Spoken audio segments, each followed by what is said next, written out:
હિંમતનગરમાં ગોજારો અકસ્માત, ટ્રેલર અને કાર વચ્ચેની ટક્કરમાં 7 લોકોના મોત. સાબરકાંઠા જિલ્લાના હિંમતનગર પાસે આજે વહેલી સવારે ગમખ્વાર અકસ્માત સર્જાયો હતો. હાઈવે પર એક કાર ટ્રેલરના પાછળના ભાગમાં ઘૂસી જતા 7 લોકોના ઘટના સ્થળે જ કરુણ મોત નીપજ્યા હતા, જ્યારે અન્ય એકની હાલત પણ ગંભીર છે. અકસ્માત એટલો ગંભીર હતો કે ઇનોવા કારનો કચ્ચરધાણ નીકળી ગયો હતો અને કારની અંદર લાશો ફસાઈ ગઈ હતી, જેના કારણે ગેસ કટરથી કારના પતરા કાપી લાશોને બહાર કાઢવામાં આવી હતી. હિંમતનગરમાં સહકારી જીન નજીક આજે વહેલી સવારે અકસ્માત સર્જાયો હતો, જ્યાં શામળાજી તરફથી અમદાવાદ આવતી કાર ધડાકાભેર એક ટ્રેલરના પાછળના ભાગમાં ઘૂસી ગઈ હતી, જેના લીધે હાઈવે પર અફરાતફરીનો માહોલ સર્જાઈ ગયો હતો.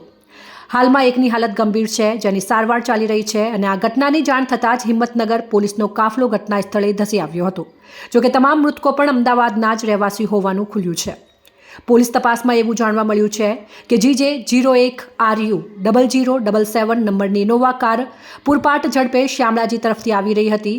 જે એક વ્યક્તિ આ અકસ્માતમાં બચ્યો હતો, તેની હાલત પણ ગંભીર છે અને તેને સારવાર અર્થે હિંમતનગરની સિવિલ હોસ્પિટલમાં ખસેડવામાં આવ્યું છે, જ્યાં તેના પિતા વહેલી સવારે અમદાવાદથી હિંમતનગર ખાતે પહોંચી આવ્યા હતા.